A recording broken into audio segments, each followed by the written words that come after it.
आज हमें आज़ाद हुए 77 साल हो गए। एक मुल्क आज़ादी के पहले पल में क्या महसूस करता है? कैसी रही होगी आज़ादी की वो पहली सुबह जब लोगों ने पहली बार दिल्ली की इमारतों पर तिरंगे को लहराते हुए देखा होगा। जब हमारे मुल्क ने एक पल में अंग्रेजी राज की 3 शताब्दियों की धूल चेहरे से पोंछ दी होगी। हम आपको 14 और 15 अगस्त 1947 की रात और अगली सुबह के उन मोमेंट को जीवंत रूप में पेश करेंगे ताकि आप भी उस पल को महसूस कर सकें। दोस्तों, अगर आप इस चैनल पर पहली बार आए हैं तो चैनल को सब्सक्राइब कर लीजिए। दोस्तों, 14 अगस्त को भारत और पाकिस्तान 2 हिस्सों में बंट गए थे।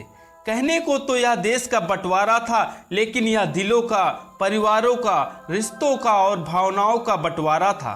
15 अगस्त की सुबह भी ट्रेनों से, घोड़े खच्चर और पैदल से ये लोग अपनी मातृभूमि से दूसरे देश जा रहे थे। पाकिस्तान से हिंदुस्तान और हिंदुस्तान से पाकिस्तान जाने वालों के चेहरों से मानो सारे रंग गायब थे। बताया जाता है कि बंटवारे के दौरान दोनों तरफ भड़के दंगे और हिंसा में लाखों लोगों की जान चली गई थी। इस बंटवारे ने किसी को भी नहीं बख्शा, वो चाहे महिलाएं हों, बच्चे हों या बूढ़े हों, सब हिंसा की भेंट चढ़ गए। दोस्तों, 14 अगस्त को भारत के 2 टुकड़े करने के बाद भारत को अंग्रेजों द्वारा आज़ाद घोषित कर दिया गया था। पाकिस्तान को 1947 में ब्रिटिश औपनिवेशिक शासन द्वारा भारत के विभाजन के बाद एक मुस्लिम देश के रूप में तराशा गया था और एक नए मुल्क पाकिस्तान का जन्म हुआ था। वहीं बंटवारे के समय यह बात हुई थी कि देश के नागरिक जो पाकिस्तान के साथ रहना चाहते हैं वह भी रह सकते हैं। हालांकि पाकिस्तान ने उस दौरान तो इस समझौते को स्वीकार कर लिया था, लेकिन इसके अगले ही दिन पाकिस्तान का क्रूर चेहरा सबके सामने आ गया। वहां से आने वाली ट्रेनों से जब हिंदू सिखों की लाशें आने लगी तो भारतवासी सन्न रह गए और भारतीय राजनेता अचंभित। इसके बाद देशों के बीच दंगा शुरू हो गया था। जिन लोगों ने एक साथ भारत की आज़ादी का सपना देखा था, वही लोग अब एक दूसरे की जान लेने को तैयार थे। किसी का घर धू धू कर जल रहा था तो कोई खून से लथपथ था, कोई सड़क पर जान बचाने की दुहाई मांग रहा था। स्टेशन पर रुकने वाली रेलगाड़ी यात्रियों से भरी हुई थी, लेकिन किसी का सिर धड़ से अलग था तो किसी का टांग, किसी का कान कटा हुआ था तो किसी की छाती पर छुरा लगा हुआ था।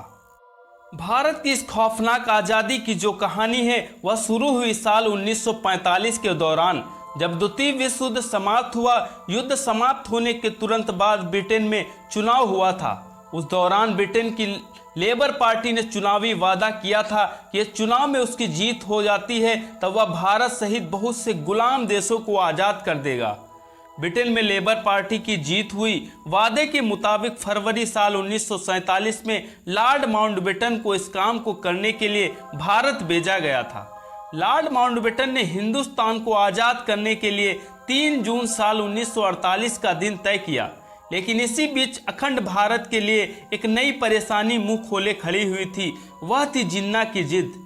मोहम्मद अली जिन्ना अपनी जिद पूरी करवाने के लिए समर्थकों से पूरे देश में उत्पाद मचा रखे थे, जिसमें बंगाल और हैदराबाद का इलाका सबसे प्रमुख था। भारत में मोहम्मद अली जिन्ना ने जो हंगामा खड़ा किया था वह अंग्रेजों को बहुत पसंद आया। अंग्रेजों ने सोचा कि यदि यही ठीक समय है जब भारत को आज़ाद के साथ साथ इसे 2 टुकड़ों में तोड़ा जा सकता है।